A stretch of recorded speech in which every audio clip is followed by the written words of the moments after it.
tio alemão que poupa ele, que ele é família dele, ele voltou para quarto, deitou e à noite minha mãe me acordou que ele estava com convulsões e ele morreu naquela noite. E como foi para enterrar ele no gueto?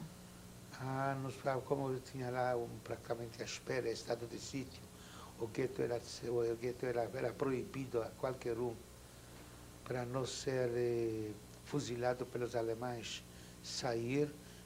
Eu, através das cercas, procurei meu pai, procurei meu tio, e nós fomos lá na Hebraica-Dish, e eles mandaram uma pessoa que ele fez esse ritual em casa, eu ajudando para ele, lavagem para o meu pai.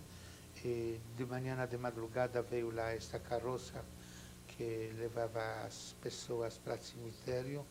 Eu com minha mãe só podíamos acompanhar ele até o prédio e ele foi enterrado.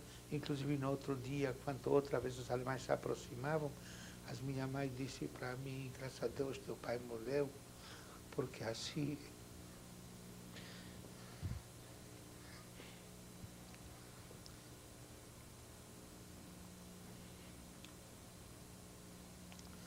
ele podia chegar a quebrar Israel.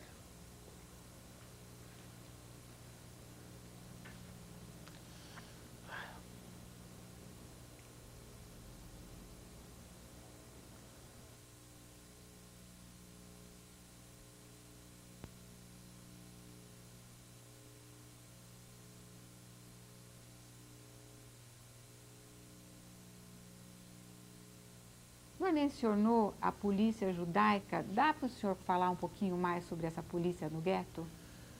Esta é uma página mais obscura da história dos judeus da Polônia, porque não podemos falar sobre a cidade de Lodz, mas em geral em todos os guetos havia polícia judaica que era composta dos elementos inescrupulosos em geral. Pode ser um ou outro, seria diferente, que eles praticamente ajudavam aos alemães em sua macabra tarefa, inclusive nas evacuações dos judeus do gueto. Ela era instituída para preservar no gueto praticamente para cuidar no gueto, não podemos dizer pela segurança, mas pela ordem no gueto, mas eram elementos muito baixos, inclusive nos policiais foram no início, por exemplo, mobilizados pelo Grunkowski, as pessoas que tiveram seus antecedentes criminais, os criminosos, etc., no gueto de Lodz. Mas esta é uma página obscura, mas aqui eu gostaria também de observar uma coisa, e isso é muito importante, que eu também estou destacando nas minhas palestras e nos meus livros, está certo ou não? Como havia entre os judeus estes elementos, nós devemos também sempre mencionar que os judeus não eram um povo único que havia esses elementos assim. Havia, por exemplo, traidores da SS, por exemplo, voluntários da SS, entre franceses, entre holandeses, inclusive entre dinamarqueses, que escreveram uma página gloriosa em comportamento como judeus. Havia, por exemplo, Quisling na Noruega, Bossert na Holanda, tinha, por exemplo, destacamentos da SS que cuidavam dos campos de concentração entre ucranianos e lituanos, que eram mais ferozes que os próprios alemães. Assim, como nós estamos um povo muito diferente dos outros povos, também havia estes elementos como a polícia judia. Mas uma página muito obscura na história desde aquela época dos judeus na Europa. E no gueto de Lodz, existia notícias de fora sobre a guerra, sobre o que estava acontecendo? Eles se chamavam Katskis, que se chama pato, por exemplo, patos. Estas notícias que iam de boca a boca, de onde foram levadas a gente não sabia, mas foram notícias que davam, por exemplo, que os alemães estão sendo derrotados, que a guerra está no fim, etc, etc. Mas notícias seguras do que estava acontecendo fora não havia. Os rádios eram proibidos, era proibido também a entrada aos jornais de fora ao gueto. É somente isso que passava de boca a boca, estas notícias que a gente sabia ou praticamente se iludia o que estava acontecendo fora. E sabia-se alguma coisa sobre o que acontecia nos campos de concentração, nos campos de extermínio? Tinha vagas informações de alguns que fugiram de lá, que conseguiram fugir ou conseguiram escapar, mas a gente não dava crédito, porque nestas condições a gente sempre ficava se iludindo que a guerra está no fim, que estas coisas não podem ser verdadeiras, coisa lógica. Isso foge até hoje, por exemplo, da imaginação humana, por exemplo, construção de campos de extermínio numa forma que foram construídos em Auschwitz, Treblinka, Sobibor e outros campos de extermínio. Que isto fugia da imaginação das pessoas que não pensavam nisso e não levavam muito a sério estas informações.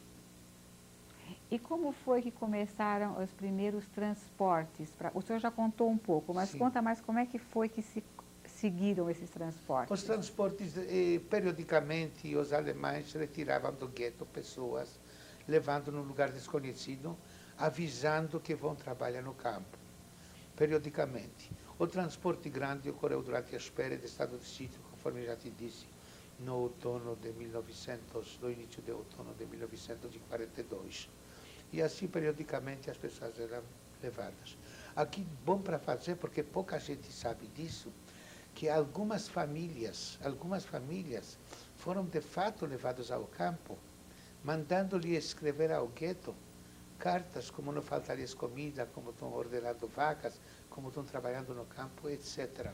Algumas famílias, inclusive eu conheci um rapaz depois da guerra, que ele pertencia a uma destas famílias. E isto foi que pessoas se apresentassem ou voluntariamente para transportes, ou que não ficam com medo de se apresentar, ou não vão fazer uma revolta, sabe, sabendo que vão para a morte. E como é que continuou esse transporte até que o gueto foi liquidado? Não, é isso periodicamente, retirando crianças, retirando velhos, inválidos, etc., conforme já te disse. Agora, a liquidação do gueto, todos os habitantes do gueto, salvo alguns que conseguiram se esconder, foram levados a Auschwitz. Quando foi isso? Isto foi em agosto de 1944, quando a gente já ouviu de longe o barulho dos canhões da frente russa. E os russos pararam nas portas de Varsóvia. E como foi a liquidação, o seu transporte? No meu transporte, eu pretendia se esconder com minha mãe, nos escondemos de fato, mas quando foi levado ao nosso quarteirão, não acharam nós, apesar que vizinhos estavam denunciando que nós estávamos no quarto, sabe, não por inveja, ou que, sabe, numa coisa a pessoa fica desesperada, que ela vai e outro fica. Mas não acharam nem eu nem minha mãe, mas depois veio o diretor da oficina da fábrica onde trabalhei como mecânico, e ele avisou que receberam ordem dos alemães para 10 mais qualificados mecânicos para deixar, para empacotar as máquinas que vão ser levadas para a Alemanha. Aí eu falei para minha mãe que fica melhor, porque assim a gente fica poupada até a última hora e depois a gente vai pensar em que forma se esconder. E nós fomos na fábrica, na rua Abchegisk, na rua Yakuba, rua Yakuba, onde tinha um resort, essa oficina, todas as oficinas eram denominadas resort, foi resort T1, onde ficávamos mais ou menos uma semana, mais ou menos, estou falando mais ou menos porque a gente perdia noção do tempo, e um dia os alemães mandaram descer todos. apesar que eu tinha preparado já para se esconder com minha mãe um lugar nesse resort, mas o diretor lá, o Litvak, ele avisou que eles mandaram descer para verificar a lista das pessoas que ela apresentou que ficam trabalhando lá, ou não estamos escondendo ninguém. Quando nós descemos, o alemão que veio lá, da SS oficial, disse, Sie haben schlecht verstanden mit Gepäck. Vocês entenderam, vocês não entenderam, vocês deveriam descer com bagagem. E eu quis ir, mas ele não deixou. Ele só tirou 2 pessoas entre nós e mandou, acompanhados por alemães, subir para trazer as bagagens das pessoas para baixo, assim eu não podia escapar. Nós fomos levados a um trem de carga, onde nos vagões foram aglomerados num vagão fechado, com janelinhas, com tábuas nas janelinhas dos vagões de carga, fomos aglomerados, sem água, comida a gente tinha lá, porque no final não faltava comida lá porque durante os últimos dias que fomos no resort não faltava comida, que a gente, tudo ficava abandonado, onde era a distribuição da comida, tudo era abandonado, a gente podia pegar quando quis, mas sem água, sem condições de higiene, ficávamos vagando várias e várias horas, acho que a noite inteira, até chegarmos num lugar onde ouvimos gritando um alemão, gritando de Juden sind gekommen in Seifenfabrik. Os judeus vieram para a fábrica de sabão. Nós pensávamos que vamos trabalhar nas fábricas de sabão. Pelas frestas das janelas, nós vimos postes de cimento com isoladores, com arame farpado, e a gente entrou lá, na hora que entrou lá dentro, a gente ouviu o barulho com portas abertas dos vagões, e aos gritos Juden raus, aos chicotadas, todos foram levados para fora, foram separados no início. As doentes, os inválidos, os idosos, mulheres grávidas, crianças, e esses foram inevitavelmente levados para outro lugar, que subimos depois diretamente para as câmaras de gás. E nós outros foram separados homens, separadas as mulheres. Nós vimos um chaminé, da qual jorrava fumaça negra junto com fogo. Sentimos cheiro de carne queimada, mas a gente não entendia. Pensava que isso de cozinha, este cheiro aqui. E depois passamos na frente, numa fila, sim, na frente de uma comissão médica, que no meu caso era dirigida pelo próprio Mengele, que só virando de da esquerda ou direita, enviava as pessoas para lado, que significava crematórios, câmaras de gás, e para outro lado, que é trabalhos forçados. Naquela hora, pela última vez, eu vi a minha mãe, que me despedi dela. Foi a última vez que eu vi ela. Posteriormente, eu soube depois da guerra que uma mulher que foi junto com ela, que ela foi retida para a Câmara de Gás. E como é que era a aparência do Mengele? Olha, eu somente encarei uma fração de segundo seu olhar, que ficou gravada na minha memória para a vida inteira. Inclusive por causa desse olhar, e eu comecei a me aprofundar e descobri toda a farsa aqui no Brasil, que o corpo enterrado em Embu, como fosse do Mengele, que ele não era próprio Mengele. Comecei aqui a me aprofundar neste sentido, recebendo muito ajuda neste sentido do meu amigo de infância, que estava junto comigo na escola, desde a infância até a guerra, depois junto no gueto, depois fomos no Auschwitz. Como era o nome dele? Ele se chama Menachem Rusek, que ele era encarregado pelo governo israelense, ele coronel da polícia, encarregado pelo governo israelense das investigações contra criminosos de guerra, e quando o corpo era aqui descoberto, em aspas, aqui no Brasil, ele veio como enviado pelo Israel para aqui. Ele me deu muito material também e eu comecei por minha própria conta a pesquisar, porque eu vi que não é a mesma pessoa, senti, e eu escrevi vários livros sobre nesse sentido, e eu viajei para a Europa, para a Alemanha, para os Estados Unidos, várias vezes para Israel, e praticamente, através das minhas pesquisas, impedi que durante 8 anos fossem fechadas as atas em torno do Mengele. É o último meu livro que eu escrevi, foi Mengele, A Verdade Veio à Tona, um livro que foi traduzido em inglês, um livro que tinha uma aceitação por parte das autoridades depois de vários países, onde eu explico quem era interessado, porque era interessado, apresento todas as provas que o corpo não era do Mengele, e através deste livro impedi durante anos que as atas do Mengele não fossem fechadas, e até hoje existe mais certeza que não era corpo que era corpo do próprio Mengele. Por quê? Neste livro eu apresento provas como, por exemplo, principais que identificam corpo. Quais são? Impressões digitais, arcada dentária e caligrafia. E neste livro tem documentos apresentando tanto do homem inteirado em Embu como do próprio Mengele, que são totalmente diferentes.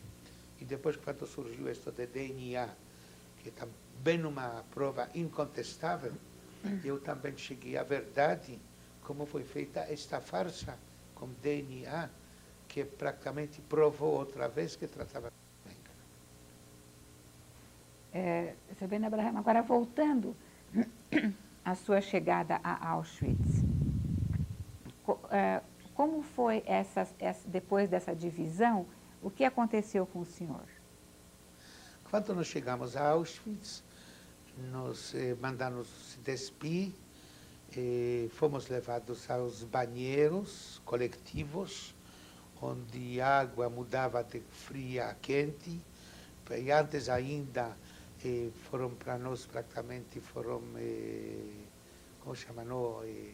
Raspados. Raspados todos os cabelos que a gente possuía em todos os lugares íntimos também, como pano embebido numa solução ardente, foram encostados, que ardia muito, para matar piolhos, como diziam esses prisioneiros que trabalhavam neste trabalho.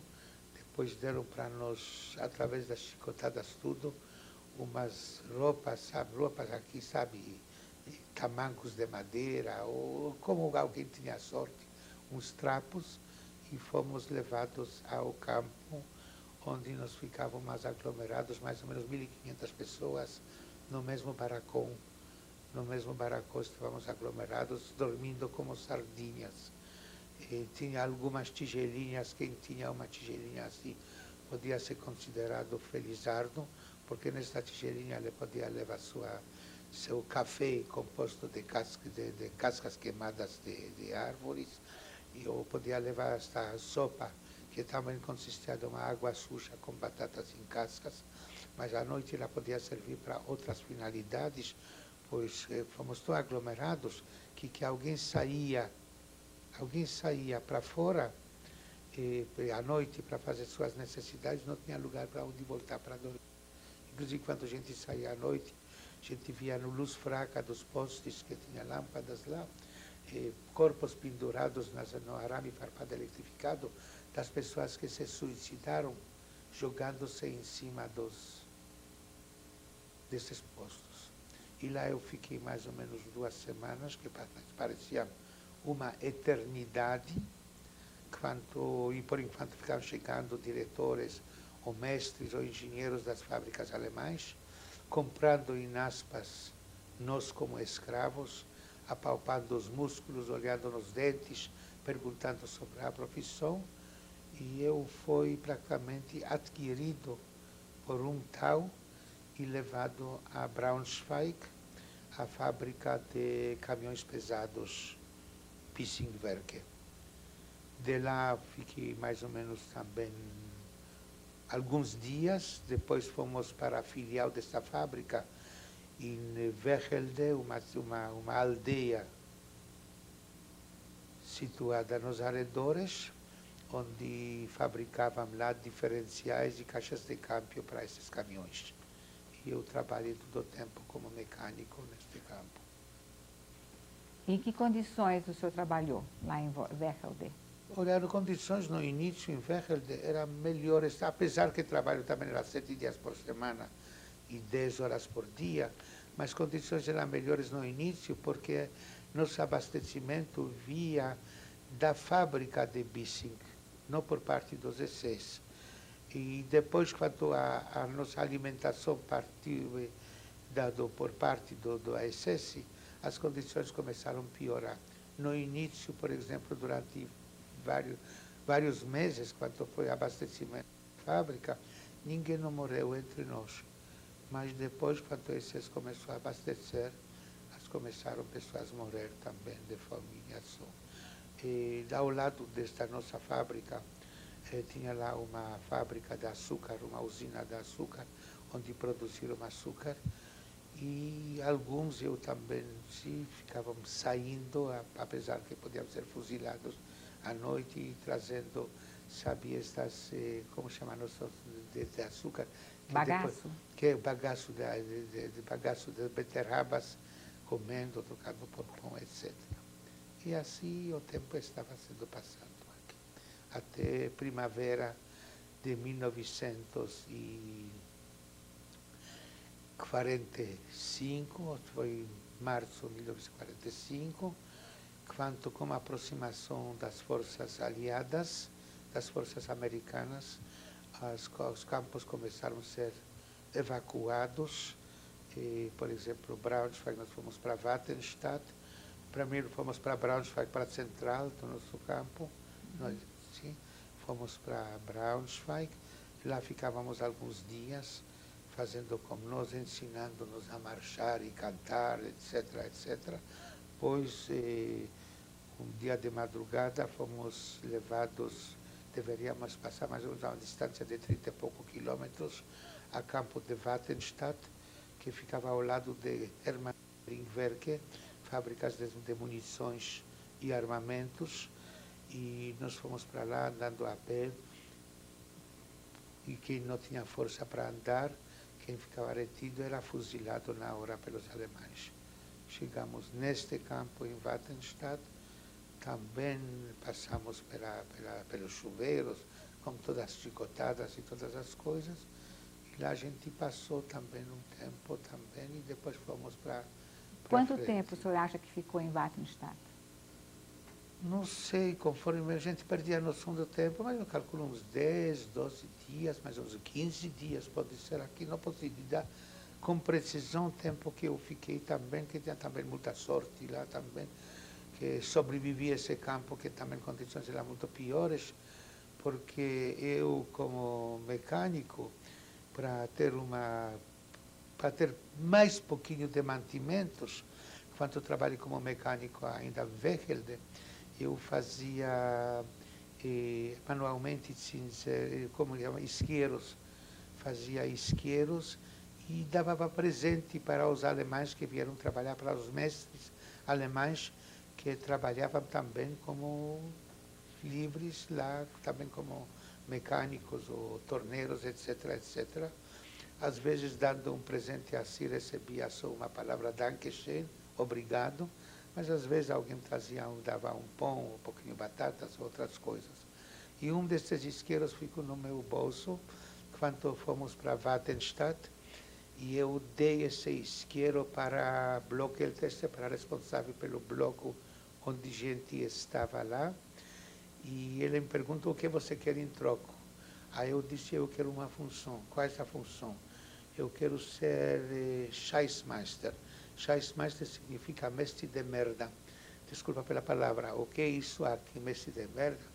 Que eu cuidava lá da latrina, mas não era essa principalmente meu objetivo. Mas lá ficavam levando os tonéis com comida que traziam para os prisioneiros, para lavar. E eu, antes que a gente lavava, a gente levava, raspava com colher, e a gente conseguiu mais tigelinha de sopa, outra coisa. Aí eu tinha uma função tão grande, que eu era tão feliz, que no dia seguinte,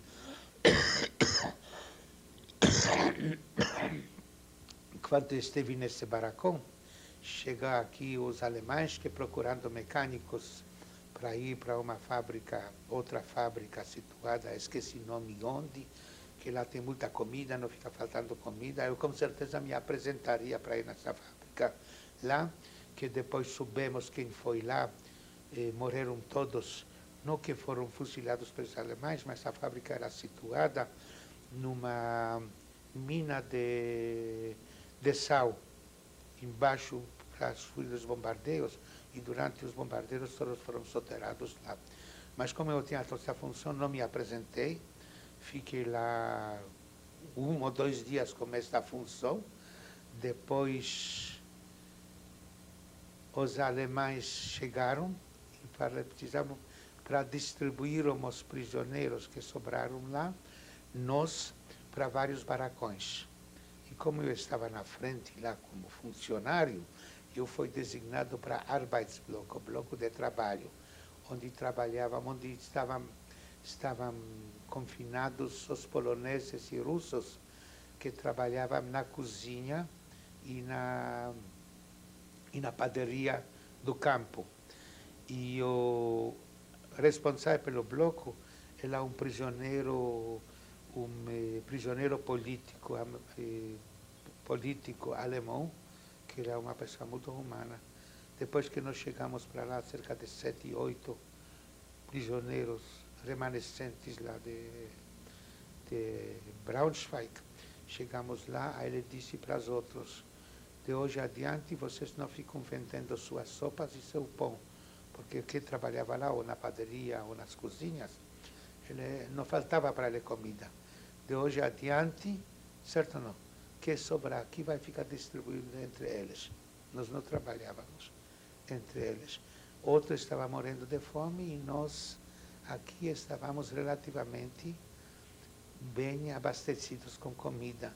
Inclusive também desse barracão que trabalhavam pessoas, os prisioneiros que trabalhavam, eles também distribuíram os tonéis com sopa entre todos os barracos de todo o campo. E quando chegou no nosso barraco, eles sempre jogavam 1 ou 2 tonéis a mais para nosso barraco, que a gente estava bem. Isso foi lá também, passei lá, não sei, ou foi 1 semana, ou foi 10 dias, ou foi 5 dias, ou foi 2 semanas, não sei, não te posso dar, dizer minha opinião. Até como foi Arbeitsblock, um dia de madrugada, os alemães entraram aos gritos, Arbeitsblock Entrée, que se apresenta todo o bloco. Eles não sabiam que tinha lá, que trabalhavam lá, e que nós também estávamos lá sem trabalhar. Levaram todos, nós, inclusive eu, para a evacuação dos magazines de comida para trem. Aí nós ficávamos passando e eu fiquei beliscando. A gente ficava, de repente, a gente se via com tanta comida e tantas coisas, sabe?